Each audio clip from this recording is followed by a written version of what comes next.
محترمو لیدونکو د اسلام هغه لاره چې ستا رب ته د ټاکلې نشراتي اداره د کلام الله ترجمه او لنډ تفسیر په روانه پښتو ژبه کې وړاندې کوي. مفسر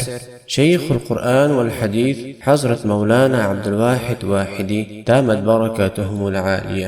أعوذ بالله من الشيطان الرجيم. بسم الله الرحمن الرحيم. وإذا لقوا الذين آمنوا قالوا آمنا وإذا خلوا إلى شياطينهم قالوا إنا معكم إنما نحن مستهزئون الله يستهزئ بهم ويمدهم في طغيانهم يعمهون أولئك الذين اشتروا الضلالة بالهدى فما ربحت تجارتهم وما كانوا مهتدين مثلهم كمثل الذي استوقد نارا فلما أضاءت ما حوله ذهب الله بنورهم وتركهم في ظلمات لا يبصرون صم بكم عمي فهم لا يرجعون صدق الله العلي العظيم. نداخل د منافقانو هغه د دوی نښې علامې چې منافق په پېژندل کېږي دغه را روانې وي الله عز وجل بیانولې. نو مخکې در دې چې د دې ترجمه وکړو د آیات کریمه د دې دپاره شأن نزول دی. شأن نزول هغه پیښه چې آیات وار د واره ربط ورسره نیولی. د ځینو مسلمانانو په دماغ کې داسې ده چې آیات کریمه شأن نزول پیدا کړي د یوې پیښې سره ربط پیدا کړي چې باره په موږ کار نه لري دا خاص د هغو خلکو دپاره دی. هغسې نه دی. شأن نزول هغه واقعه ده چې آیات وار د واره نازل سو نور نو بیا حکم عام دی که دغسې واقعي ارزی راتلې دغه آیات پکې تطبیق کېږي د قیامته پورې داسې خو نه دی که هغه رقم کې خو مفتسي ګرده وسایي قرآن شریف ګرده د نبي علیه السلام په وخت کې پر کیسو باندې نازل شوی دی چې دا پیښه و دا پیښه موږ به الله چټي اوسو موږ ته هېڅ اعلان نه غواړي. هغسې نه دی. نو داسې یو کیسه چې وار د واره دا ورسره ربط لري هغه دا وه چې په مدینه شریفه کې خو چې اسلامي حکومت رسول الله صلی الله علیه وسلم جوړ کړي مسلمانانو قوت پیدا کړي نو خو د دغه وخت نفاق شروع شو. نو په دغو منافقینو کې چې و عبدالله ابن ابی دا د ټولو غټ منافق و مړی رئیس المنافقین ورته ویل کېدل. دا د مدینې چې کوم انصارو د انصارو خو دغه اوس و خزرج دغه دوی غټ غټ قومونو په دې قومو کې جلا جلا پښې وې خو اکثرو ایمان راوړي یو څه چې نه و راوړي هغه نو پټ پټ کده مشر پټ دی مشورې به دور کولې. دغسې په دا یهودو کې چې دا بنو نضر بنو قریظه ورته ویل کېږي په دغو کې بیا هم ځینې کسان داسې و ظاهر ایمان ښکاره کوي په باطن کې منافقان وو. دغه د انصارو منافقان او هغه د یهودو منافقان دی بیا پټ لاس سره ورکړي وو. ګورده به د پیغمبر علیه السلام په خلاف پټې پټې توطیې جوړولې د مکې د مشرکانو سره بیا رابطې نیولې چې انشاءالله په لاس یې درکوو ته ودرېږي. نو په دا نفاق کې چې دوی د دوی دا وه چې وخت را روان دی عبدالله ابن ابی د ده سره خپل ملګري ورسره دي د اخوا څخه د رسول الله صلی الله علیه وسلم اصحاب مبارکان را روان دي. په دغو اصحابو کې حضرت ابوبکر صاحب پکښې دي حضرت عمر صاحب پکښې کې دي حضرت علي کرم الله وجهه پکښې کې دي څه نور صحابه دي خو دا درې دا غټ د نبي علیه صلات وسلام یاران چې ویې لیدل نو پر منافقانو خو د نبي علیه السلام مجلس د هغه رقم د ده د اصحابو مجلس یې هم پر غمېدی د عدید یې هم پر غمېدی فقط چې به ډېر مجبوره نه و تلي لنه یو وخت بیا ځان ښکاره کړي چې معنا زه مؤمن یم داسې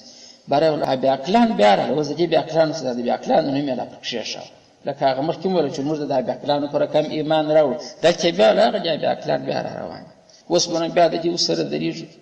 دا رئیس یې ورته وایي عبدالله ابن ابی منافق به راوایي زه بیا چم در ورښیم د دې خلکو سره یې ګزاره کړي دا چې د لېرې لا د خپلو ملګرو ته ګاډ وي هغه یې نه اوري تاسې ګورئ چې زه څنګه وضعیت اوس ورسره کوم دغه وضعیت نو څه زور غواړي ورسره کوئ یاست یې ګردومره. نو اول د واره چې دا ښه رانږدې سو د عبدالله ابن ابی منافق دا د دې ځای و خدای خو مو راوله دا ورته ویې خندله لاسونه ورته ونیول حضرت ابوبکر صدیق رضی الله عنه یې در لاس چیني خدای دې راوله ته خو نو صدیق یې په ګرد اسلام کې د صدیق لقب یو دا موت نه وړه کېږي دا دې خواري پر ځان وړي او ته چې یې ته خو سید د بني تمیم وایې. بني تمیم په عربو کې قبیله وه د مکې شریفې، نو هغه لکه سړی چې د یو قوم سردار یې، هغه ته خپل ځان ته سردار دی، په دې علاقه کې هم داسې وایي ته خو سردار د بني تمیم وایې، نو د قوم سرداري جلا بله رتبه ده. ته خو شیخ الاسلام یې، ته خو سپېژنی شو په اسلام کې، ورسره اسلام خو تا د وخته څه وار د واره تا قبول کړی دی. ته خو د رسول علیه السلام هغه دوهم یې چې په غار کې بل هېچا ځان نشو ورته دکې کولی، تا ورته ټینګېدې د ملګرۍ ته. هغه پیغمبر چې د مشرکانو څخه ولاړې پناه یې واخیسته په هغه غار کې، هلته یو ابوبکر صاحب ورسره و. ول ته خو هغه سړی یې چې د نبي علیه السلام سره چې په هغه غار کې ملګري وکړه، چا دې ملګري ته ځان ته یې کولی شو. ول ته خو چې یې ځان ماجې په اسلام کې تباه او برباد. دا صفتونه یې د ده وکړه. اوس نو دا بل حضرت عمر صاحب یې لاس پسې ور واچوه. خدای خو دې ولته هم راوړي. ته خو چې یې ته ګوره، ته خو بیا د بني عدي سید، بني عدي بیا د حضرت عمر صاحب قبیله وه. ته خو د هغو سردار چې د اسلام دین نه یې خو ته سردار، مګر بیا خو الحمدلله تا ته د فاروق لقب په اسلام کې درکول شو. حضرت عمر صاحب د فاروق لقب درلودی چې حق و باطل به سره ښکلکېدی. حضرت عمر صاحب داسې قاچا فیصله کول، حق هخواته باطل دی خواته. دا قبول دا خو دونه موت نه دی وری. ول ته خو قوي یې، ستا په خاطر خو اذان نبي علیه الصلاة وسلام په ښکاره باندې اعلان کړي، د مخه کله کېدی اذان په ښکاره. ول ته خو چې تا ځان مال ګرد د الله په دین کې قربان کړي. دا خو شامنیه چې جسم کړه د نور اصحاب متحیر دي، دا د القاب ته اری وته وای پر لمبر باندې ورته پیدا کړي لکه شاعر. درېمه حضرت عاجز صاحب پورام راکول، مرحبا مرحبا خدای خو دې راغلی. ته خو د رسول علیه السلام د اکا زوی، ستا خو اډو پوست دا ګرد د نبي علیه السلام سره شریک دی، د وینې شراکت ورسره لري. وزوم خیاله ام یو د نبي علیه السلام مبارکه لور درته ناست، او ته د بني هاشم سردار. بني هاشم پیغمبر علیه السلام هم دی، ولې چپ له رسول الله د مبارکه ما سره نور خو بیا په ګرد بني هاشم کې سردار ته زموږ درته سلام دی. دا خبرې وجهته شو. حضرت علي کرم الله وجهه چې و برای نه پس ورته تنګ شو. برای عبدالله خدای عبدالله ونه مې برای عبدالله د الله ثواب بیره دغه نه پاک دغه نه غوړ مجلس ضرورت دی د چې کوي. او منافقین څونه بد خلک ته د منافقانو چم ولیکي هغه در خپل ورته وته خودی خو پیژندې خود چې ګونو خودی خو اظهار نه کو د بر ما کو ابو الحسن سړی نو دغه رقم کوي فولا مې قسم چې زما ایمان دغه ایمان دی لکه ستاو د ابو بکر صدیق صاحب د حضرت عمر نو په ایمان چې نو سبب د حضور پر رسول الله صلی الله علیه وسلم دغه تصدیق مې دی پر نبی علیه السلام لکه تاسو چې پر نبی علیه السلام لري نو ته ماته دغه خبره کوي خو زم یو څوک منو زه کوم د کوم یو سړی نو دا رقم ډېر خبر سړی چاته کوي معنا به عزت جسمه او ابر سره جلاس نو رسول الله صلی الله علیه وسلم ته چرال اصحاب کرام بره نبی علیه السلام ته دازم بړي دلته په مخ رالی پر دغه رقم خوږی غوړي خبري ځای ورته وکړي دا اوس د ایمان قسم مې واخلې زه مؤمن اول ته موږ وای دا منافق الله عز وجل د آیات کریمه نازل کی چې په دې مخه تاوزه چې ارڅ شش غټ لقبونه درکې چې ته پلانې په ځړی کې نه دی په خطا نه وځي کدا اس په قصاوس کوی دی یاس چې نه دی دا و چې هغه قسمونه واخصله موږ منافق ګور خو نه دغه رقم شنو معنی میات په پای کې قسم واخصي الله خبردار کی چې په منافق په دغه شو غوړه مالی خبر په خطا وزینه داس ویاله و اذا هغه وخت لقو چې دی ملاقات د منافقات الذين د هغه کسانو سره امنو چې غو ایمان په صدقت راوړ واقعي مؤمنان لکه دغه د پیغمبر اصحاب قالو دی وای آمنا مج ایمان راوړی دی زم مؤمنم و اذا خلو هغه وخت دی یوازې خلوت چې دی یوازې توپ ته ما د پلاني سره خلوت معنا یوازې سره څوک نو و اذا خلو چې دی یوازې او تنهاسي و چاته الا شیاطینهم واخپل شیطانان د شیطانانو څخه دوه ترجمه دي شیطان اصلي چې دی و هر ضررناک چاته ویل کیږي چې ضرر سړی ته رسی کله پیرانانو د قسمه څخه شیاطین الجن ورته وایي کله انسانانو د قسمه سوچ تاوان رساو په پټه کې دغه تم شیطان کې مګرو دا شیاطین الانس الله پاک په قران کریم کې بیان کړی چې په انسانانو کې شیطانان شته چې مسلمانانو ته تاوان رسی په پیرانانو کې انسته نو شیاطین الانس و شیاطین الجن دلته مراد هغه شیاطین الجن نه دي مراد دي پیرانانو ته ورسي دلته هغه د دې رئیسان مراد رئیسان د وخت قسم سول د دوی یو هغه رئیس دی چې هغه علني کافران سم د بیرغ ذکر دی وځه کافر دی د اسلام چې مونږ اگر سره نه کوي نو دوی چې غو ته ورله هغه د اسمان مدي له کړه اسم هغه زه دغه نه قدر غشتلی سره چې کومه می عقیده د برملا ده مو چې کافر نو پر دې بل په لال وړه دا بل خو د خپل کفر زموږ نو ښکارا کوي تامع او بیرندو کوي نو دای باغ ته د شنو کې بیا د خلکو پر چم پایا ورته خام او سترګې ورته مړاوه ولې د خپل کفر نو ښکارا کوي نو هغه غټ مشر چې دی اعلی په شیطان تعبیر کوي چې هغه خو دې پر دې کفر ټینګوله چې معنا زه څنګه ولاړ یم ته هم دغسې ودرېږه. یا د شیاطینو څخه دغه منافقانو کې چې دي هغه مشران مراد دي چې دوی دا مشران به سره یو ځای شوه. کېدای شي ما په خبره پوهېدلي یاست. قالو دوی څه وایي؟ انا معکم، انا بېشکه موږ معکم، موږ ستاسې سره یو، موږ خو اصلي ستاسې انډیوالان یو. انما نه ده بلکې داسې ده نحنو موږ مستهزئون، موږ استهزاء کوونکي یو. ډېرې مو فوالې دا اوس چې ورسره ولاړ وو، رغبت چې مو ورسره کوه چې دا نومان مو پرېښوله چې تا ته خو الله د صدیق لقب در نصیب کړی دی، صداقت خو په موته نه ترلاسه کېږي. دا بل چې خدای د فاروق لقب در نصیب کړی دی نو فاروقیت خو چې دی ناکې تا نه دی ګټلی. دا شیان چې دي دا استهزاء کوله. مازې مې ډېرې فوالې دی په ځان نه پوهېدی. کېدای شي خبرې ته تاسې متوجه یاست. مفسرین وایي تاسې دا خبرې ته ګورئ. دوی چې د مؤمنانو سره ملاقات شوه قالو دوی آمنا، فقط ایمان. هلته خو پر ایمان د ده شوق نه راتلی. مازې موږ ایمان راوړی دی، دغسې ایمان دي لکه د ستاسې هغې، مګر کفر چې د زړه غوښتلی د هغه څنګه په ټینګار خپلو شیطانانو ته وایي. قالو دوی ویله انا، دغه انا چې دی یو هغه د انا نوم دی چې مشدد، بل هغه نا دی د متکلم دپاره سره مدغم سوي دي، برای د تخفیف دپاره یو حذف کړي. انا بېشکه موږ انا په تحقیق سره بېشکه خبرې ته ټینګار وکړي که نه وکړي، موږ بېشکه ستاسې سره یو. معنا کفر مو دغسې د شکه وتل، کافران خو یو. پس یې څنګه وایي؟ انما خو بیا د حصر دپاره وه، نه ده بلکې دارنګه ده. وام نحنو مستهزئون، موږ په دې رخشاند وو ستا پر ما دغه شک رانیسي چې دومره چې ایمان راوړي. یا د ایمان زما کیسه ډېره سره لیر ده چېرې راوړم. وایي ګوره دا ځای الله څنګه په ټینګار وایي پلای د انه خبره پکښې راوړه، بیا یې د انما دا راوړه. بل نحنو مستهزئون جمله اسمیه ده، په جمله اسمیه کې د فعلیه تاکید ډېرې چې پکښې ثبات پروت دی چې موږ پر دغه استهزاء صاحبه کې د مرګه به په دې رخشندونه وو. درې قسمه تاکید دلته رالی. دا ولې وایي؟ خو د دې زړه وجې کفر ته خلاص هغه ایمان چې زړه بند هلته فقط موږ ایمان راوړو بس لکه د ستاسې الله پاک وایي دغسې منافق دا د ایمان په خوا کې ډېر ټینګ نه دی، فقط مازې هغه ګزاره قدر په کوي پر کفر یې ریښې دغسې ټینګ دي په هغه کې. نو دغه رقم انا دی، معکم دی، انما دی، بیا نحنو دی، دا تاکیدات چې هغه د عربي د ګرامر تقاضا د هغه پکښې کېږي. نو اوس دا خو د دوی خبره یې نقل کړه. الله عز وجل خو مؤمنانو باندې چې دی چې څوک استهزاء کوي په ناراضه کېږي. الله و مؤمن ته وایي نو ته بس پرېږده ما الله یستهزئ بهم، الله عز وجل یستهزئ رخشند استهزاء کوي بهم په دوی سره. الله بس ستا استهزاء ته ضرورت نشته چې په کوي، بس زه استهزاء په کوم ام پر دې دنیا ام پر هغه دنیا. دی الله په دې رخشند ولي وي هغه د مؤمنانو چې د رخشند په واهج ولما زه په دې استهزاء کوم، الله وایي د هغه بدله دغه د زه استهزاء در سره کوم. مؤمن خو ته پرېږده چې ستا څه به کسات اخلي. ویمد او الله پاک تمجید ورکوي، وخت ور اوږدوي هم ودوی ته فی طغیانهم په دغه سرکشي کې. د ده فکر دا دی چې که زه پر اکه نه وای خو الله به هم ځکه چخلی وای. الله وایي زه وخت در کوم په دا سرکشي کې وخت در کوم. د یمدو دوه رقمه ترجمه ده. د مدو د کشولو معنا یې هم سول ویمدو الله د دوی ژوند ورکشي وروږدوي فی طغیانهم په دا سرکشي کې. د یمدو معنا امداد و کمک هم دی، و یمدو کمک یې کوي هم د دوی په طغیان په دغه سرکشي کې په دغه کفر کې دی، مګر د الله د نعمتو دی پر شر دی. الله پاک ورکوي امداد یې کوم بیرشو ملي دی وکړي.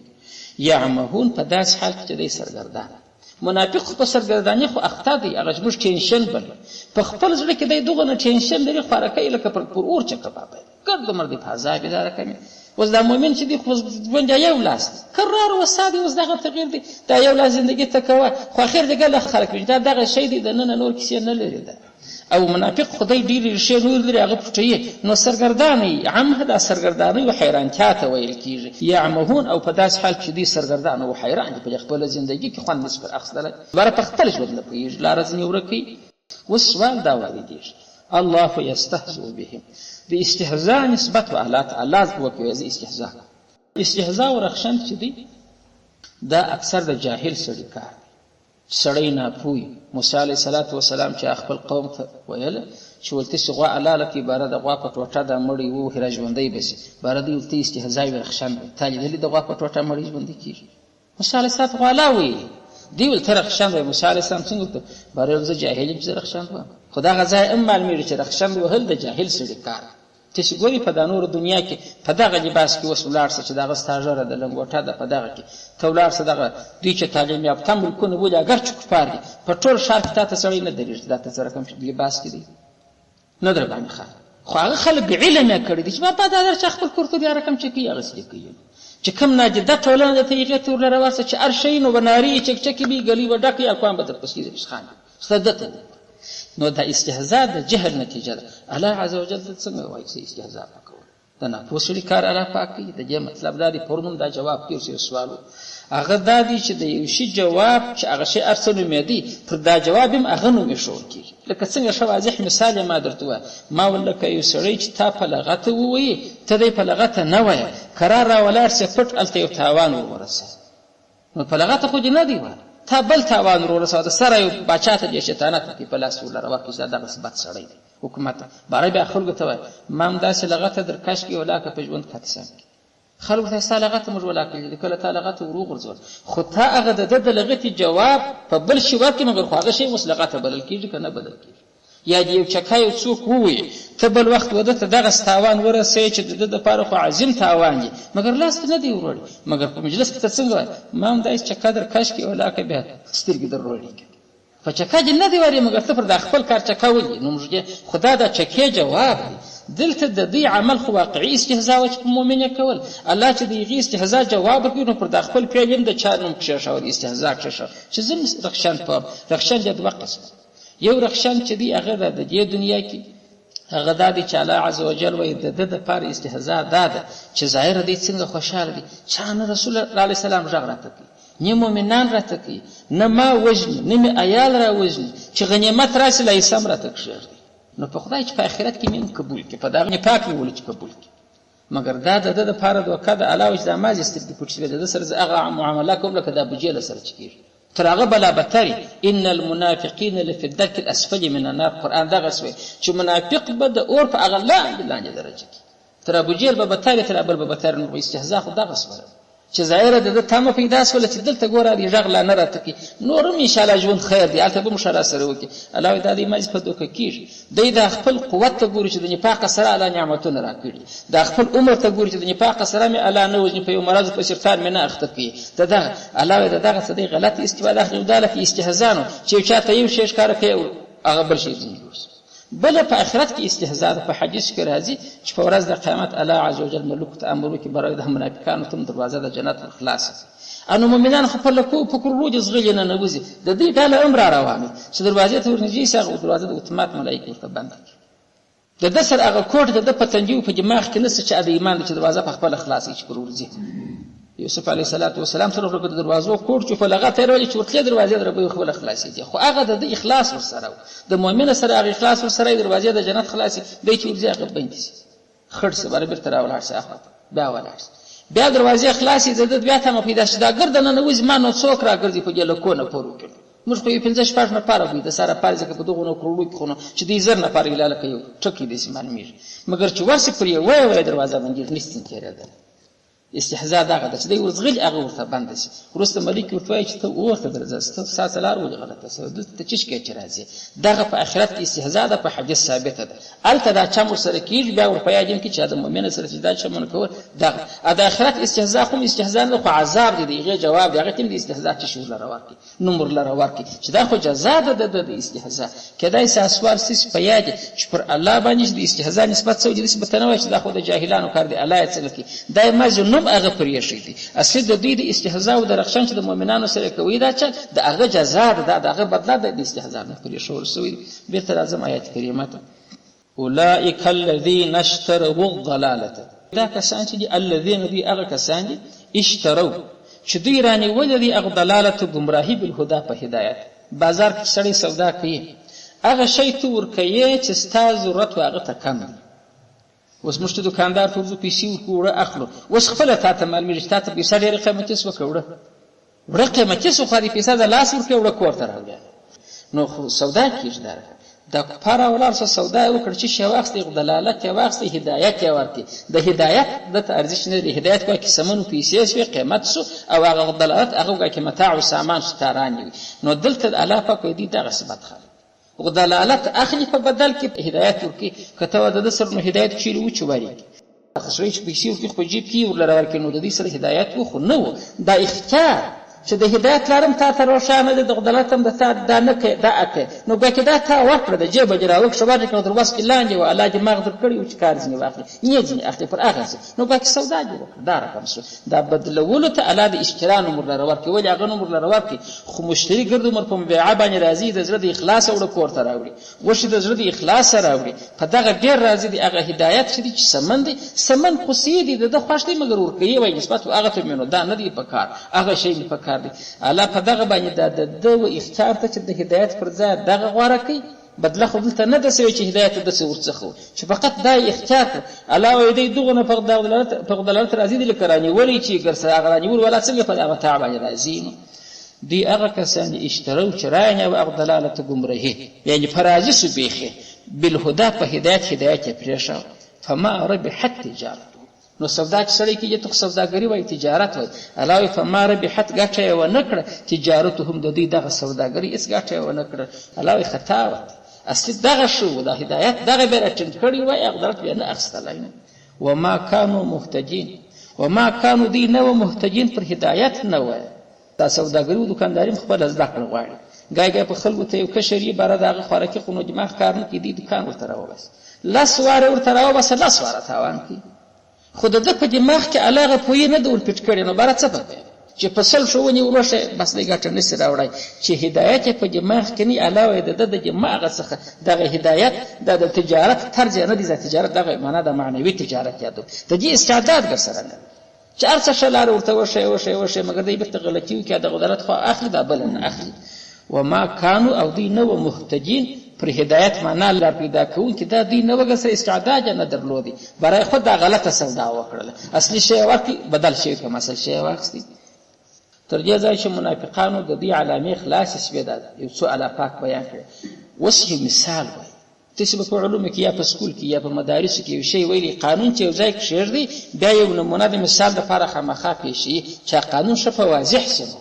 مثلا د جرم دپاره یو قانون کښېښول شو چې که داسې جرم وشو نو سزا یې دغه ده، عباره د سي ورته مجرم کړي چې دی به نو دغسې دا رقم بیا ثابتوي بیا نو شهیدان غواړي دا لکه عملي ورته تطبیق کړي نو یعنې نمونه پېښ کړي. نو دلته الله پاک د منافقانو 2 مثاله پېښوي. یو هغه ډله منافقان دي چې پر خپل نفاق کلک ولاړ دي لکه ډبر،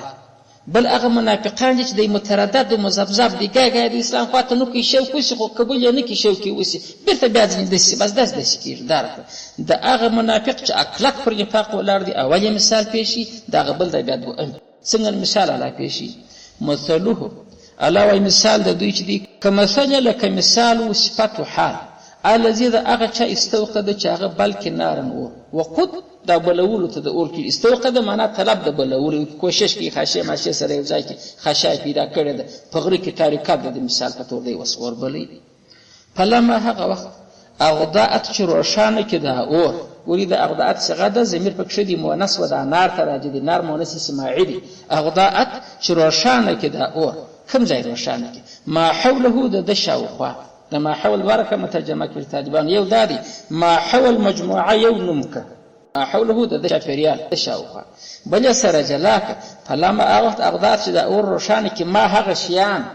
امام وسوفک چې دا شیان نو چیرې حوله د پر شاوخوا دلته ګډوه پرته د الته سطل پروت دلته ډبره پرته د خواته څادي دا ما د شیانو څخه عبارت سو چې دا شیان چیرې پرته د حوله پر شاوخوا د پرته دا اور ورته وځلي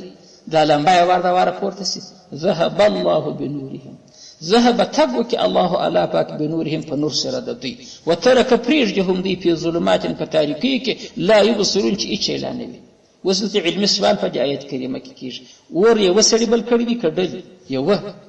کما سجل لکه مثال الذي هغه چې استوقد چې دی بلکې مفرد صيغه د نارن اور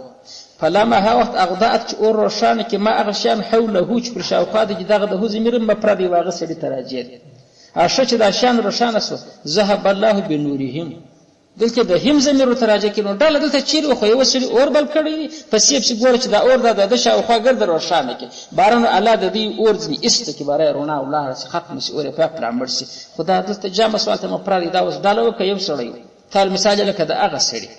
برای نو خود شي داغه سړي سره انډیوالان ور سره دي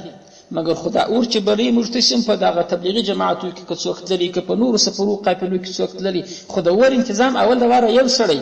هغه ورڅخه خاص خاشاک سره جمع کړي چې خاشا ورته ویل کوي رڼا سي برا یو راځي لکه پتانان پر راټول سي ولا سورتنی ولي بل شي ورتنی ولي کار ځنی اخلي نو الله پاک هغه اول حالت یاد کړي لکه هغه څوک چې اور بلکې رڼا وکي اوس خو برا مارا خلق د عادت لري خپل پیږي چې ډاله برابر سو پر اور او څرخه ده ذهب الله بنورهم وس الله پاک هغه د دې نور رڼا ده هغه ځنی ختمه کړي په سوالم کې دای سپې د لیاس په جوابم چې د سوال سر وار ما پرد را شروع سو پایته چې زمير د جمع راځي دا څنګه سره لګي جامه د تکله و هغه د عادت څخه ته پوهیږي چې اور سړی واره یو لګي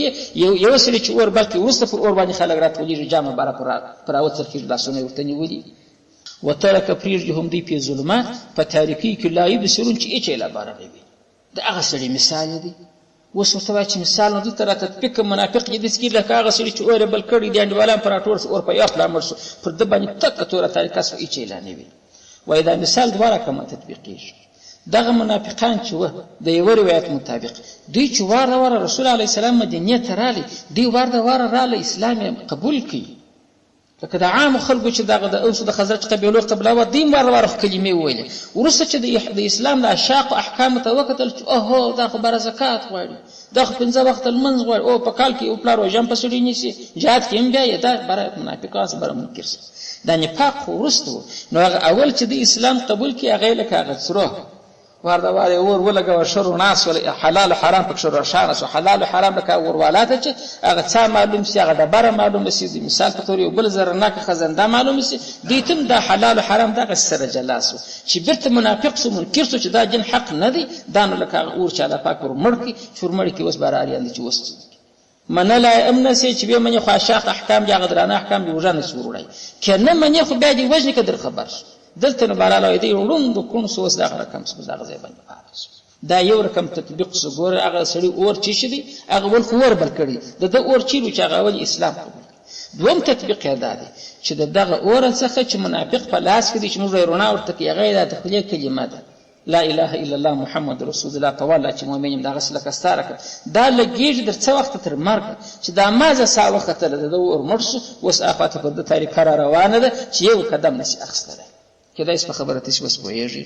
نو ګوره دا مثال تطبیق په منافق په دوه رقم سو یا خود ایمان قبول کی بار چې احکام پر وغه مدل برته منکر دي او مګر د خپل انکار ښکارا کوي سي نيش ښکارا کوي نو واره په ځل کې خو خوندر لره ورکې شکر دي دین قبول کی مګر چې احکام پر دانه سو بار منافق سو د دې منکر سو واکي اوره اوس مرسو وس دی په تاریخ کې ژوند کې سم نام کار نسځنی اخستلای او یا دا رقم د چې هغه د خپل ایمان قدر مرګ ور سره دی د خپل چې دا وخت په ځل کې نسته دغه لکه اور چې باندې چې سایه وخت اور مرکیج افاته دغه ور کار نو ورکی لکه دغه سیده چوري په خپل امر سره رونه کار نو لرو کاوه کدا اسم مضمون په دې یاست نو الله عز وجل دغه خلکو د پاره څنګه مثال دی صمون الله وای کانو دي صم د اسم جمع د اسم کانو ته وای صم کڼیان نو دي کڼیان بکم د ابکم جمع د ابکم ګونګي ته وای بکمن ګونګیان دي ګونګیان عميون د اعما جمع د اعمار د ته وای عميون رنجان نو څنګه وای دوی کانه دوی ګونګیان او دی رنجان فهم لا يرجعون برته نرا ګرځي کدا اس د خبرته متوجه است الله پاک په کوم چې اول تسړی یری کونی و امناره کنه اوریدای سیدی لارځنی ورکه د خوجبه یا کاتبل چاته به کاکاز ما سره ورکه د راسل راوشه هغه به در لاس ونسیبو بیزم چې سترګې له امرونی خو بل څوک ویني کینی ورناري به کې بخله به اظهار وته کې پسترګې ادي ولیدي مګر الله وای دی خو کون دی د شکر نه دي چې ارمان چې وای زغه عینو د کڼوای کوم خدای چا ناره نه او ارڅ واعظ ورته کوا ناری ورته کوا خدای نه او مګر الله وای بوکمن ګونګي ام دی بل چاته ناره نسوي چې راس در لاس مې ولس اشی او سړی به سره کوي کون به امي سیدی ګونګي به امي خسترګي کار دي د عقل سرګي فعال خو خبره د ځان سره فکر چې یار پر دا خواله دی انسانانو ژغ دي کدای سکلي دی خواته ولاړ چې سترګې هم سورنجې کې دغه څو خبره لري سوټي شو